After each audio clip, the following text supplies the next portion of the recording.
But why does a being of infinite power choose silence? This video unveils the strategic brilliance behind God's hiddenness. Not through mysticism, but through power control and human nature. You're not just going to understand why God stays hidden, you'll understand why any ruler should do the same. Men cry out for signs, for miracles, for the face of the divine to reveal itself. But what they fail to grasp is this power that reveals itself too readily becomes an object of rebellion, not reverence. The greatest sovereign does not shout. He withholds.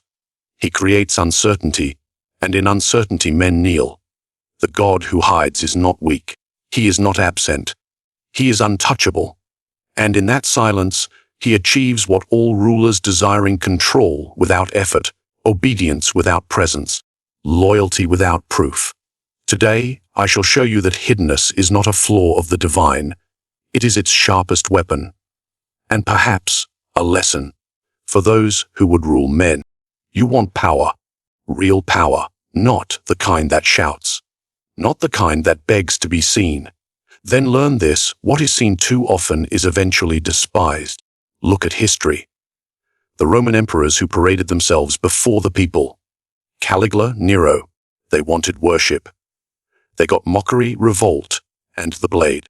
But Caesar Augustus, he veiled his ambitions, cloaked his authority in republican ideals, kept his power hidden behind the illusion of choice. He ruled an empire for 40 years. He died in his bed. The lesson: mystery protects, revelation destroys. Why does God not show himself? Why does he remain distant, silent, veiled?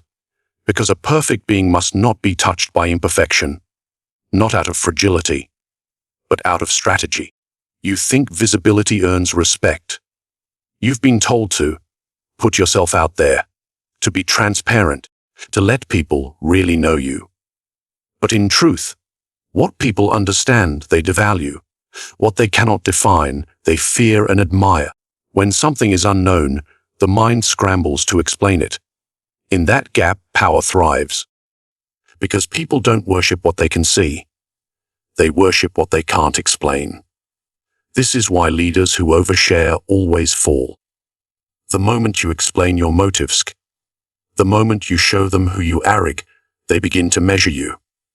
And when men measure something, they start calculating how to conquer it. Let's descend into psychology.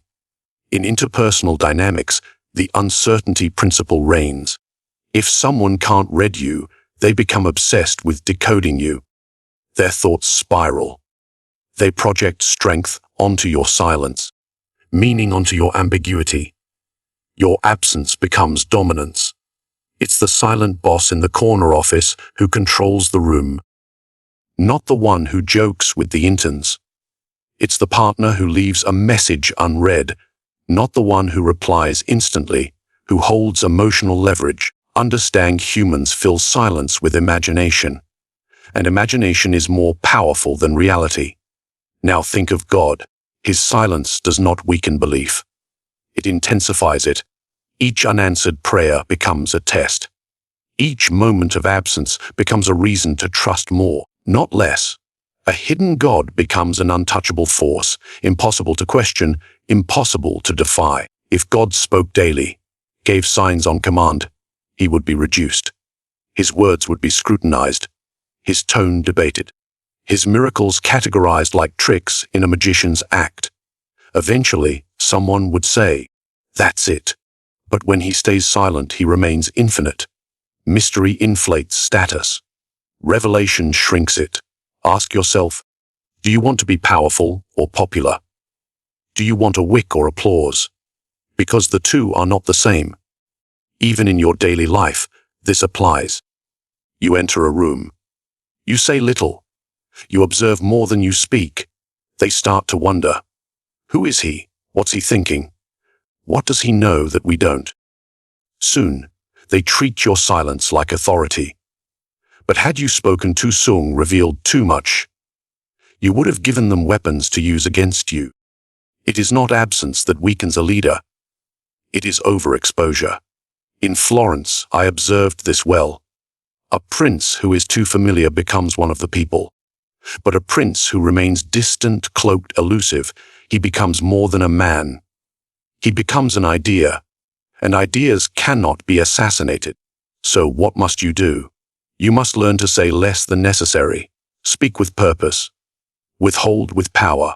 Let others chase your meaning while you remain still. In stillness, there is control. In mystery, there is fear, and fear, used wisely, is the father of respect. What is admired today is always the thing no one can quite define. The artist who never explains his work, the monk who never breaks his silence, the leader who watches more than he speaks. They are seen as wise, regardless of whether they are. So when they ask, why doesn't God show himself? The answer is not that he cannot. It's that he must not. If he is to remain God. Now, imagine what that means for you. If even the divine wields mystery as a shield, what excuse do you have to make yourself easy to read? You think power comes from showing your strengths. No, power comes from hiding them and letting others wonder how deep they go. So guard your mystery. Let it grow like a shadow behind you, because once they understand you, they no longer fear you. And once they stop fearing you, they stop obeying. But what happens when silence isn't enough? What if ambiguity alone fails to maintain control? That is where the next law begins. Power rarely announces itself. It doesn't need to. The most dangerous hand is the one you never see move. Let me ask you something, was the lie? Have you ever feared something you didn't understand? A silence that felt heavier than a scream. A glance that meant something, but you couldn't tell what. That is the power of ambiguity. And if you wish to rule minds, not just moments, you must master it. Men crave certainty. They beg for it, because certainty relieves them of responsibility, the lie. But when they cannot be certain, when they are unsure of what will happen next, they hesitate. And that hesitation is where you gain control. Look at the behavior of God in Scripture. He gives laws, but not always explanations. He allows suffering, but offers no timeline for relief. He tests, punishes, rewards, but never explains the rules in full. Why? Because if man knew the exact formula for divine favor, he would manipulate it. He would stop worshipping and start negotiating. But ambiguity keeps man submissive. It keeps him guessing, praying, fearing. And fear rooted in uncertainty is the most paralyzing fear of all. Let us descend from heaven to earth. In politics, this principle has ruled empires. Stalin didn't need to accuse every man of treason. He simply allowed everyone to believe it could happen to them. His purges were effective not just because they were brutal, but because no one could predict them. They didn't know where the line was, so they stepped back, again. Until no one dared speak above a whisper, uncertainty became obedience. And before you flinch, remember this: your own governments, your own corporations, your own relationships, they all use the same tactic. That boss who never gives clear feedback. You work harder, just in case. That lover who answers one message and ignores the next. You become addicted, not out of love, but out of psychological dependence. Ambiguity binds stronger than promises, because a promise can be broken. But uncertainty keeps the mind on a leash of its own making. Now let's turn the mirror on you. Have you ever been too predictable, too eager to clarify your intentions, too quick to explain your boundaries? If so, you gave away your leverage. You made yourself easy to manage, easy to read, easy to defeat. You may think that being clear earns you respect, but in truth, it earns you limits. The moment they understand your rules, they test the edges, they begin to strategize, they find cracks. But if your rules are not fully known, if your values seem fluid, if your reactions are occasionally delayed, occasionally sharp, occasionally absent, they tread lightly. And in that uncertainty, they police themselves. Do you see the brilliance? Instead of enforcing your power, you make them enforce it for you. This is why the divine keeps his distance. It's not to protect man. It's to maintain dominance. If man knew the exact moment of judgment, he would sin with a clock in hand. But when the hour is unknown, he watches himself. He disciplines his own desires. He becomes governed from within. And so must you do the same. If you lead, lead without full disclosure. If you speak, speak with room for interpretation. If you punish, do it without pattern. Let them believe that your patience is a calculation, not a habit. Become a mystery, and they will spend their lives trying not to offend it. History rewards not the one who reveals himself, but the one who leaves just enough unsaid to be feared. Now, reflect, what if that was the lie? Are you the type to control others through your presence, or the type who controls through the uncertainty of your reaction? Because the latter doesn't need to shout. He doesn't need to remind anyone of his authority. They do it for him. And that is power at its most refined. So the next time someone asks why God doesn't make himself more clear, tell them clarity is for the weak. Uncertainty is for rulers. And what happens when ambiguity begins to breed resentment? When silence turns from power into rage? Then, my friend, you must learn how to channel devotion through absence. What is more powerful? Presence or absence? The answer is not found what is seen but in what is missed. Man clings to what slips away. He forgets what stands too close. This is why absence, if wielded correctly, is not weakness. It is alchemy. A way to turn longing into loyalty. Let me ask you this, have you ever admired someone more after they disappeared? Felt closer to them when they were gone than when they were near? That wasn't love. That was psychology. That was power. The clever ruler, like the hidden god, understands that constant exposure breeds indifference. But absence, carefully measured, amplifies value. Think of how the people remembered Alexander the Great. He died young, vanished from the stage before decline, and so his legend grew unchecked, immortal, untarnished. Now compare him to Napoleon, who lingered, lost, and begged for recognition in exile. Who do we revere more? The one who vanished in glory. Even in religion, this principle rules. Christ ascended. Muhammad withdrew to the cave. Moses vanished into the mountain. In each case, the departure created myth. The void made men reach upward. The silence became sacred. This is no accident. This is a blueprint for psychological control. Because when you are gone, truly gone, people must fill in the gaps. They imagine what you would say. They idealize your strengths. They forgive your flaws. Why? Because there's no evidence to contradict their fantasy. You become whatever they need you to be. And that makes you more powerful than truth ever could. Even in your personal life, this pattern repeats. Think of the one who ghosted you. You don't just remember them. You analyze them. You wonder why. You invent reasons. You elevate their silence into mystery. And mystery becomes obsession. Now reverse it. If you had stayed, explained, over-communicated, you would be forgettable. You would be defined. And what is defined is limited. Absence is a vacuum, and power loves a vacuum. Do you understand now why God doesn't speak? His silence creates devotion. People interpret as a test, a lesson, even love. They bend over backwards to explain the quiet. They invent meaning to survive the void, and in doing sob, they submit. That is the genius of divine absence. Not presence commanding fear, but absence commanding worship. It works in politics. 2. The emperor who withdraws from public life becomes more revered than the one who constantly seeks approval.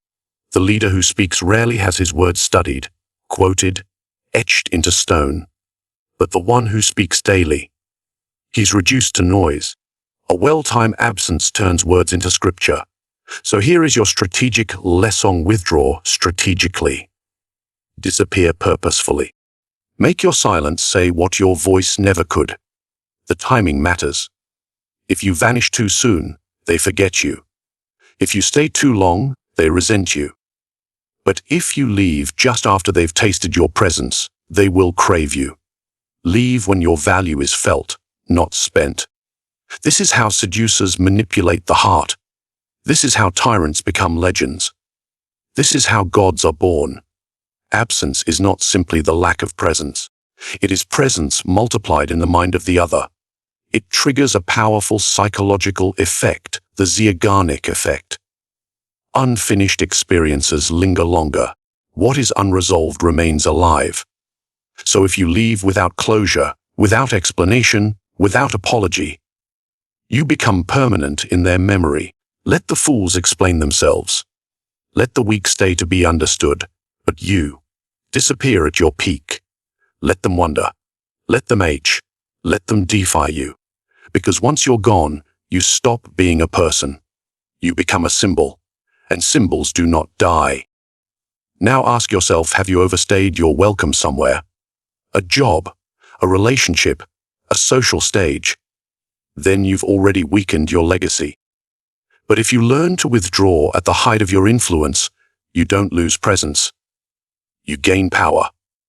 Power that doesn't require effort. Power that echoes even in silence. So the next time you're tempted to speak, to explain, to stay, ask yourself, would this moment be more powerful if I left it incomplete? Sometimes, the greatest control is to walk away and let others carry your shadow. But what if absence isn't enough?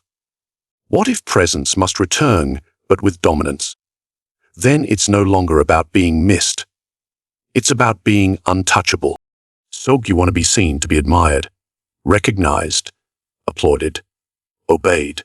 But ask yourself, have you ever seen a king begging for attention?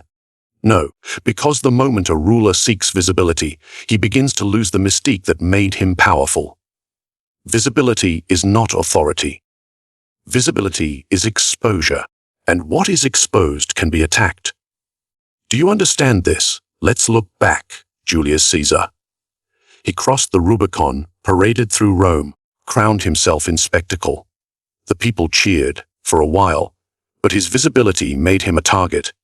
He became too large, too loud, too threatening to ignore. And then came the knives. Dozens of them. Not in battle, but in plain daylight in the Senate. Where visibility is at its most lethal. Contrast that with the Medici. They ruled from behind banking halls, behind marriages, behind silence. They didn't need a throne to own the city. They simply allowed others to stand in the light, while they pulled strings from the shadows. They understood the first rule of survival: let others burn in the sun while you rule from the shade. The more you show, the more they see. The more they see, the more they analyze. And what they can analyze, they can predict. What they can predict, they can control. Now let's descend from thrones to something smaller. A boardroom, a relationship, a conversation. You enter and declare everything. Your goals, your thoughts, your weaknesses. Thinking honesty will earn respect. But the wise man watches. He listens. He stores every word like a weapon. Soon was the lie. He knows how to push strike. Where your ego flinches. You exposed your battle map, and now you're wondering why you're losing the war. Visibility is comfort for the weak, for those who need validation. But true strength operates in quiet movements. Why do you think snipers win more battles than sword fighters? Because the sniper is unseen, unreachable, untouchable. The modern world has seduced you with visibility. Social media, branding, constant availability. It teaches you to perform, to share every thought, every meal, every fear. But in doing so, you become ordinary, legible, predictable, weak. Let me make this brutally clear: when they know your face too well, they stop fearing your presence. They start comparing themselves to you.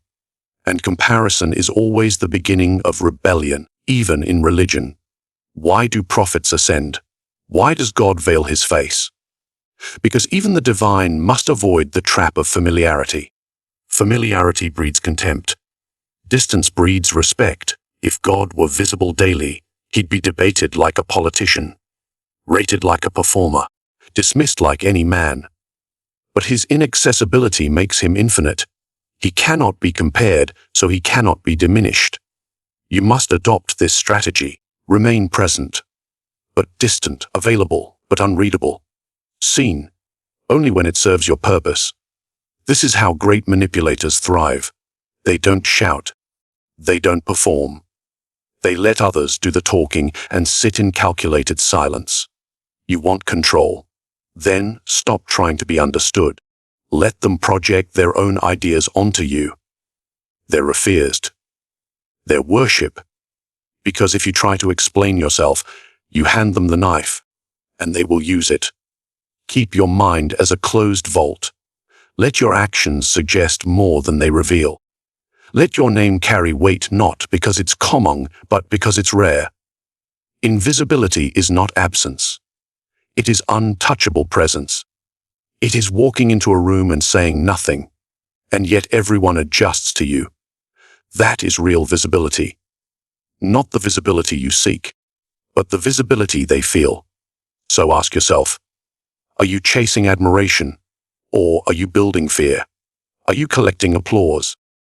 Or are you cultivating a presence that cannot be questioned? Because in a world that demands your exposure, your greatest weapon may be your silence. But silence alone is not enough. It must be armed. And that leads us to the final lesson. What protects power once it's built? Not strength, not presence, but something older, colder, more immortal. You've seen it happen. A man earns power, then loses it. Not through failure, but through familiarity. He becomes accessible, reachable. And once they see that he bleeds, they stop fearing that he might strike.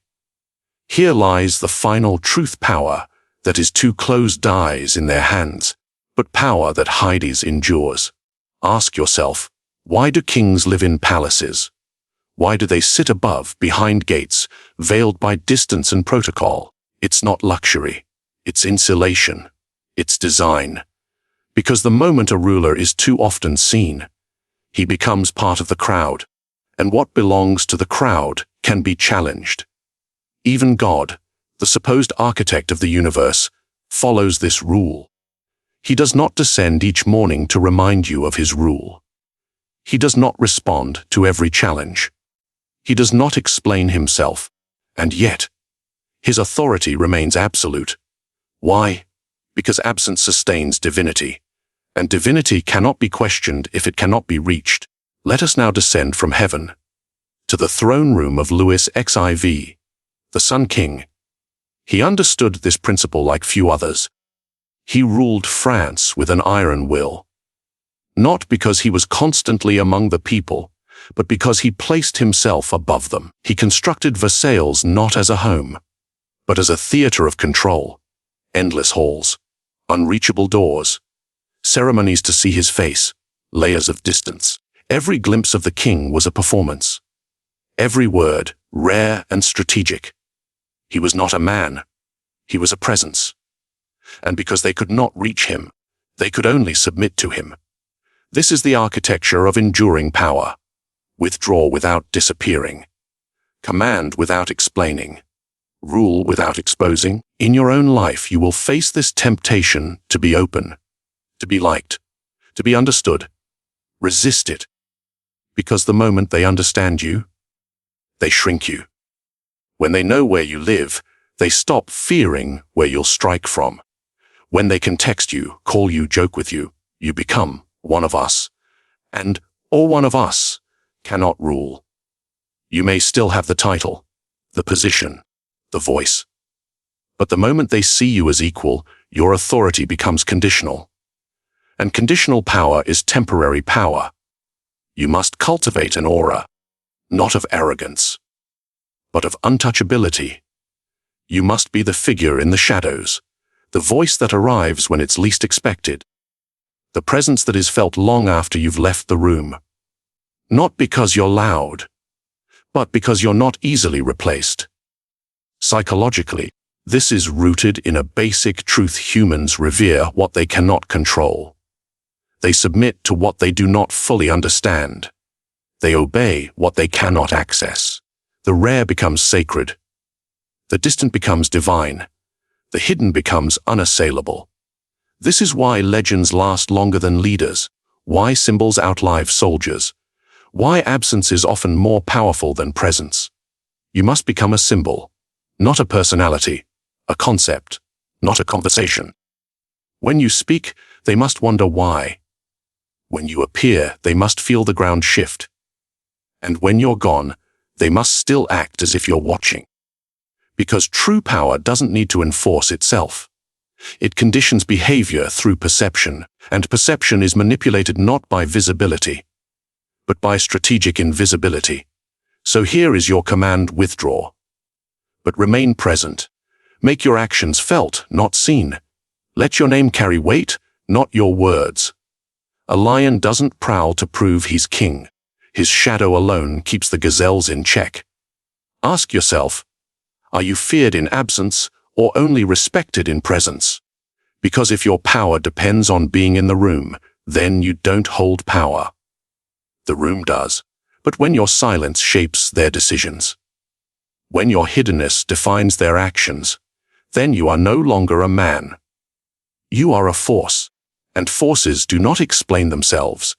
They simply exist, above, beyond, unquestioned. Now imagine this: you've built your presence, guarded your mystery, withheld your image. But one day, you must appear, you must act. So the question becomes, when you finally step into the light, will they kneel, or will they revolt? Power is never taken by force alone. The most enduring power is planted in the minds of others, not as orders, but as doubts, desires, fears. You do not need to be seen to rule. You do not need to shout to be abide. Control is most absolute when it feels like freedom. The hand is invisible, but the chains are tight. Let them believe they chose you. Let them believe they understand you. And all the while, shape their world from the shadows. That is the art, not domination, but influence without exposure. So ask yourself, do you want to be followed because they love you, or because they cannot escape you? Now, if this disturbed you, good. If it awakened something, even better. Comment your thoughts, but be strategic. I am watching. Subscribe for more truths you were never meant to hear, the lie. And share this with those who still think power is about being liked. Let them learn, before they become someone else's puppet.